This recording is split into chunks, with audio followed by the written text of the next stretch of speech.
آپ صلی اللہ علیہ وسلم فرما رہے تھے کہ تمام اعمال کا دار و مدار نیت پر ہے، اور ہر عمل کا نتیجہ ہر انسان کو اس کی نیت کے مطابق ہی ملے گا۔ پس جس کی ہجرت ترک وطن دولت دنیا حاصل کرنے کے لیے ہو، یا کسی عورت سے شادی کی غرض سے ہو، پس اس کی ہجرت انہی چیزوں کے لیے ہوگی جن کے حاصل کرنے کی نیت سے اس نے ہجرت کی ہے۔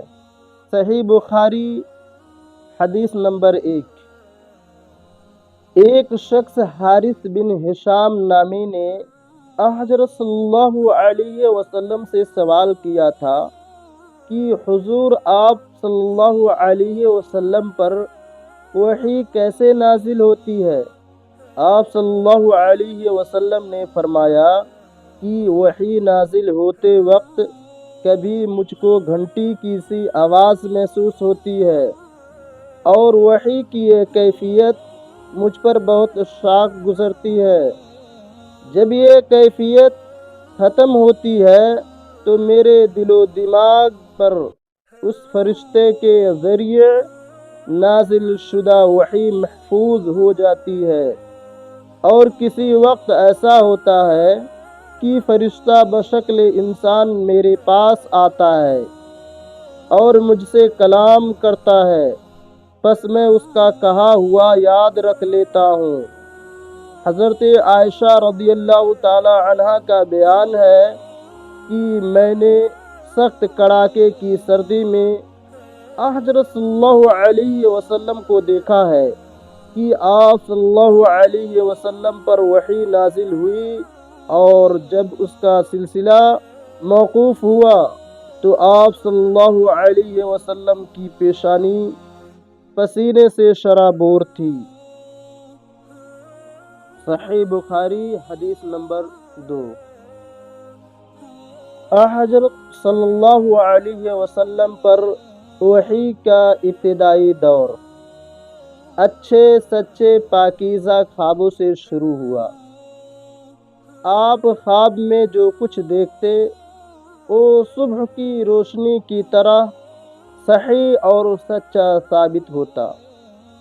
پھر من جانب رب ذوالجلال آپ تنہائی پسند ہو گئے، اور آپ صلی اللہ علیہ وسلم نے غار حرا میں خلوت نشینی اختیار فرمائی، اور کئی دن اور رات وہاں مسلسل عبادت اور یاد الہی و ذکر و فکر میں مشغول رہتے، جب تک گھر آنے کو دل نہ چاہتا۔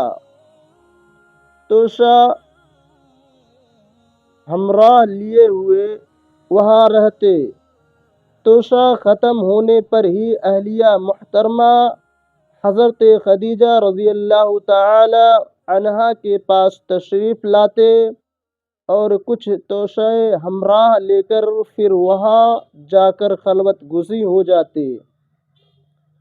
یہی طریقہ جاری رہا یہاں تک کہ آپ پر حق منکشف ہو گیا، اور آپ غار حرا ہی میں قیام پذیر تھے کہ اچانک حضرت جبریل علیہ السلام آپ کے پاس حاضر ہوئے اور کہنے لگے کہ اے محمد، پڑھو۔ آپ فرماتے ہیں کہ میں نے کہا کہ میں پڑھنا نہیں جانتا۔ آپ صلی اللہ علیہ وسلم فرماتے ہیں کہ فرشتے نے مجھے پکڑ کر اتنے زور سے بھینچا کہ میری طاقت جواب دے گئی۔ پھر مجھے چھوڑ کر کہا کہ پڑھو۔ میں نے پھر وہی جواب دیا کہ میں پڑھا ہوا نہیں ہوں۔ اس فرشتے نے مجھ کو نہایت ہی زور سے بھینچا کہ مجھ کو سخت تکلیف محسوس ہوئی۔ پھر اس نے کہا کہ پڑھ۔ میں نے کہا کہ میں پڑھا ہوا نہیں ہوں۔ فرشتے نے تیسری بار مجھ کو پکڑا اور تیسری مرتبہ پھر مجھ کو بھینچا۔ پھر مجھے چھوڑ دیا اور کہنے لگا کہ پڑھو اپنے رب کے نام کی مدد سے، جس نے پیدا کیا اور انسان کو خون کی پھٹکی سے بنایا۔ پڑھو اور آپ کا رب بہت ہی مہربانیاں کرنے والا ہے۔ بس یہی آیتیں آپ حضرت جبریل علیہ السلام سے سن کر اس حال میں غار ہرا سے واپس ہوئے کہ آپ کا دل اس انوکھے واقعہ سے کانپ رہا تھا۔ آپ حضرت خدیجہ کے یہاں تشریف لائے اور فرمایا کہ مجھے کمبل اڑھا دو، مجھے کمبل اڑھا دو۔ لوگوں نے آپ کو کمبل اڑھا دیا۔ جب آپ کا ڈر جاتا رہا تو آپ نے اپنی زوجہ محترمہ حضرت خدیجہ رضی اللہ تعالی عنہا کو تفصیل کے ساتھ یہ واقعہ سنایا اور فرمانے لگے کہ مجھ کو اب اپنی جان کا خوف ہو گیا ہے۔ آپ کی اہلیہ محترمہ حضرت خدیجہ رضی اللہ تعالی عنہا نے آپ کی ڈھارس بندھائی اور کہا کہ آپ کا خیال صحیح نہیں ہے، اللہ کی قسم آپ کو اللہ کبھی رسوا نہیں کرے گا۔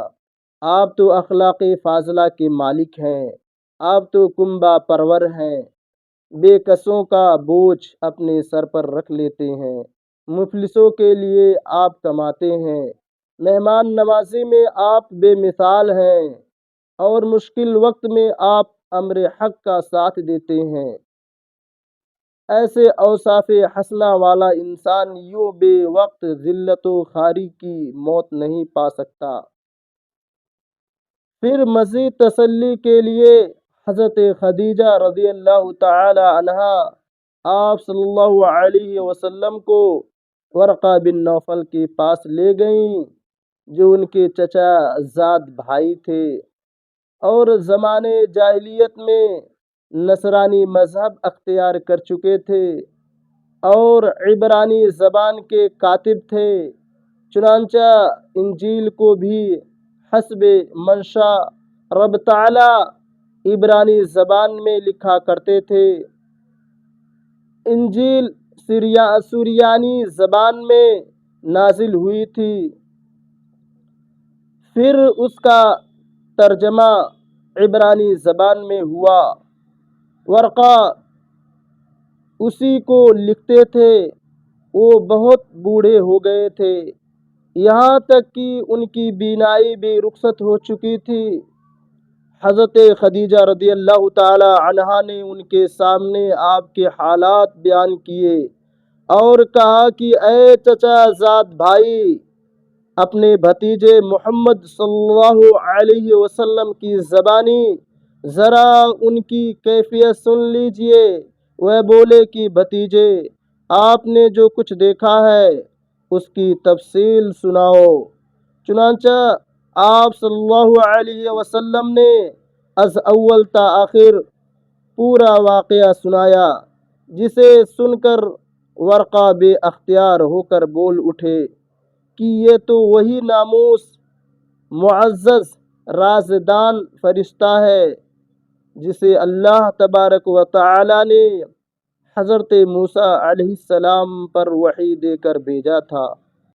کاش میں آپ کے اس عہد نبوت کے شروع ہونے پر جوان عمر ہوتا، کاش میں اس وقت تک زندہ رہتا جب کہ آپ کی قوم آپ کو اس شہر سے نکال دے گی۔